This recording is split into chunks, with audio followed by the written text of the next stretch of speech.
नमस्ते, मैं आदित्य झा हूँ। फिलहाल मैं स्कॉस्ट केस से अपनी बीटेक इन एग्रीकल्चर इंजीनियरिंग की डिग्री कंप्लीट कर रहा हूँ।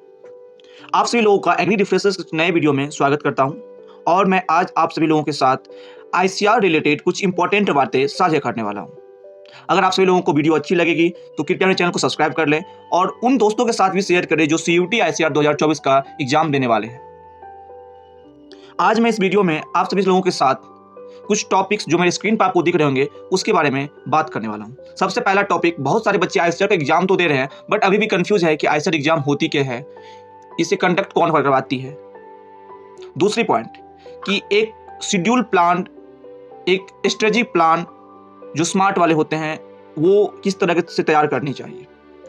तीसरी बात, और ये सबसे इंपॉर्टेंट बात है कि हमें कौन सी बुक प्रीफर करना चाहिए पढ़ने के लिए, हमें एमसीक्यू कहाँ से मारना है, प्रीवियस ईयर क्वेश्चन कहाँ से करना है, ये सारी बातें। और सबसे लास्ट एंड इंपॉर्टेंट चौथी कि स्टडी प्लान हमारी क्या होनी चाहिए। तो चलिए वीडियो को हम शुरुआत करते हैं। सबसे पहला बात कि आईसीआर एग्जाम होता क्या है। देखिए, मैं आप सबको बता दूं कि the Indian council of agriculture research, जिसको कि हम शॉर्ट्स में आईकार के नाम से या आईसीआर के नाम से जानते हैं, ये एक ऐसी ऑटोनोमस बॉडी है जो department of agriculture research and education और साथ ही साथ ministry of agriculture and farmer welfares government of India के अंदर आती है।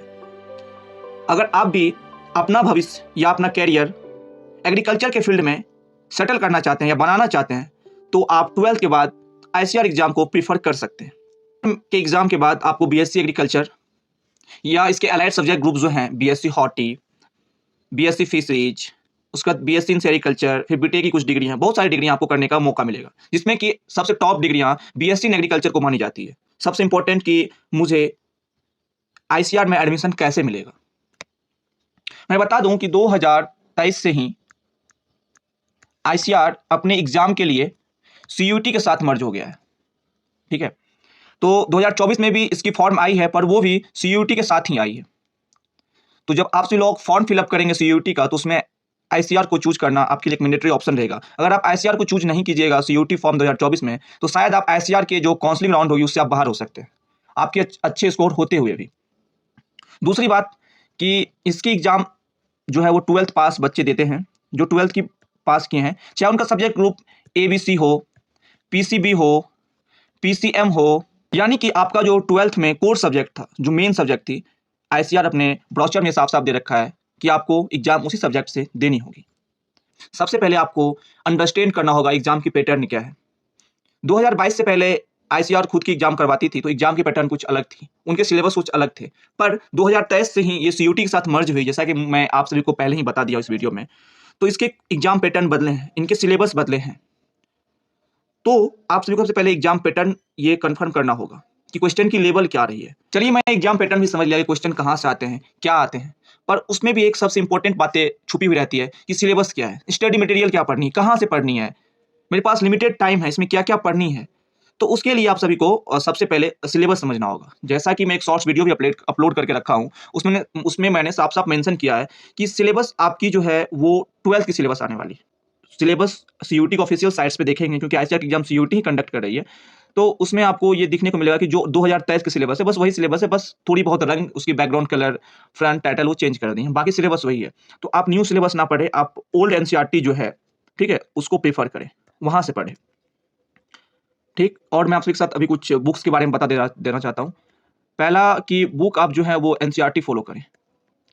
दूसरा, आपको एमसीक्यू ऑप्शन या ऑब्जेक्टिव ऑप्शन करने के लिए अरिहंत की बुक आती है, उसे आप ऑनलाइन भी परचेज कर सकते हैं, वहां से करें। साथ ही फिंगर टिप्स की बुक आती है, बाकी ये तो ऐसे नीट्स के लिए बुक है बट इसमें क्वेश्चन के लेवल्स कुछ अच्छे, कुछ मतलब आपको ये फिंगर टिप्स करने से ये समझ में आ जाएगा कि मेरी तैयारी किस लेवल की है। अगर आप इसे कर पा रहे हैं तो आपकी तैयारी वाकई में बहुत अच्छी होने वाली है। तो फिंगर टिप्स की बुक आती है, उसे भी आप एक बार परचेज कर लें।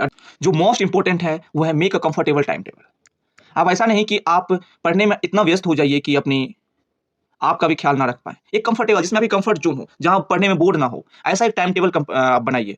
आप अपने जो आपके टाइम टेबल है उसमें आप एक इनर्जेटिक जो टाइम होगा, जिस टाइम में आप बहुत ज़्यादा पढ़ सकते हैं, आपके बहुत ज़्यादा पढ़ने का वो जो भी पढ़ेंगे वो आपके माइंडसेट में सेट हो जाएगा। तो उसके लिए वो टाइम आप ढूंढिए, चाहे वो टाइम ऐसा नहीं कि सुबह का हो सकता है, किन्हीं का शाम का भी हो सकता है, किन्हीं की दोपहर की होगी, किन्हीं की रातें होगी, तो वो टाइम निकालिए। उस टाइम में अपना वीक सब्जेक्ट को ज़्यादा से ज़्यादा फोकस कीजिए। अपने आप को रिवार्ड सिस्टम दीजिए कि मैं अगर ये चीज़ कर पा रहा हूँ इतने टाइम के अंदर में तो अपने आप को मैं ये दूंगा, ये लूंगा। अपने आप को मोटिव कीजिए कि अपने टास्क में को जल्दी से जल्दी कंप्लीट करना है। अब हम बढ़ते हैं नेक्स्ट टॉपिक की ओर। मोस्ट इंपॉर्टेंट है कि आपको प्रैक्टिस मॉक रेगुलरली करना होगा। ये मोस्ट इंपॉर्टेंट टॉपिक है। आप सारी चीज़ स्टेप बाय स्टेप कर लेंगे, पर अगर ये स्किप किए ना, तो आपके सारे किए धीरे पे पानी फिर जाएगा। तो आपको हमेशा प्रैक्टिस मॉक टेस्ट जो है, वो एक टाइम टेबल में इसको भी ऐड करना होगा कि आपने क्या पढ़ा, आपने क्या समझा, आपकी तैयारी की लेवल क्या है, आप कितने स्कोर कर पा रहे हैं। इसके लिए प्रैक्टिस मॉक कीजिए। मैंने कुछ ऐप के भी नाम बताए हैं पहले भी। टेक्स्ट बुक है, अगर आप कहीं से पेड पढ़ाई कर रहे हैं, तो वो भी अपने टेस्ट करवाएँगे, मॉक करवाएँगे। उसको आप अटेंड कीजिए। भले आपके नंबर कम आए पहले टाइम, पर कोशिश कीजिए कि मैं उसको बूस्ट अप करूँ। उससे आपको सीखने को मिलेगा, आपको प्रेशर हैंडल करने का मौका मिलेगा। आप अपने आप को सेल्फ मोटिवेटेड कीजिए, अपने आप को टाइम दीजिए। आप सेल्फ स्टडी कीजिए, हार्ड स्टडी वर्क कीजिए, हार्ड के साथ-साथ स्मार्ट कीजिए, क्योंकि ये ऐसा टाइम है जहाँ पे आपको हार्ड स्टडी के साथ-साथ स्मार्ट भी करना होगा। क्योंकि लास्ट टाइम बहुत सारे बच्चे ऐसे होते हैं जो इंपॉर्टेंट टॉपिक पढ़ने के कारण अपना बेसिक भूल जाते हैं या बहुत कुछ कवर नहीं कर पाते हैं। तो आप एक तरह से मॉक के साथ-साथ एक किसी भी टॉपिक जो पढ़ रहे हैं या आपको हार्ड लग रहा है, समझ नहीं आ रहा है, उस टॉपिक का माइंड मैप तैयार कीजिए। अगर आप ऑफलाइन मॉक देना चाह रहे हैं, यानी कि तो आप ओसवाल का बुक आता है सीयूटी करके, उससे भी आप मॉक दे सकते हैं। तो आज की वीडियो में बस इतना ही। अगर आप सभी को मेरी वीडियो पसंद आई हो, तो कृपया मेरे चैनल को सब्सक्राइब कर लें और अपने दोस्तों के साथ भी साझा करें। और वीडियो को एक लाइक दे दें, जिससे कि मुझे मोटिवेशन आता है कि मैं अच्छा कर रहा हूँ, अच्छे वे में जा रहा हूँ। तो अगर कुछ बातें मुझसे छूट गई हो, किन्हीं को पता है, तो वो कमेंट करके ज़रूर बता देंगे। और मिलते हैं नेक्स्ट वीडियो में। तब तक के लिए बाय। Be happy.